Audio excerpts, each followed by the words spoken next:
என்னான்னு தெரில, எனக்கு எனக்கு தூக்கமே வர மாட்டேங்குது. நானும் எவ்வளையும் முயற்சி பண்ணுறேன். என் நினைவு எல்லாமே உன்னை பற்றி மட்டும்தான் நினைக்குது. என்னை தூங்க விட மாட்டேங்கிறேன். ஒன்று மட்டுமே நினைக்க வைக்கிறேன், தவிக்க வைக்கிறேன், ஏங்க வைக்கிறேன்.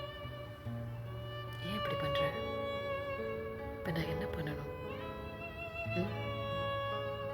சொல்லு. இப்படி அமைதியாகவே பார்த்துட்டே இருந்தேன் என்ன அர்த்தம்? எல்லாத்துக்கும் காரணம் நீ தான். என் தூக்கத்தை திட்டிக்கிட்ட.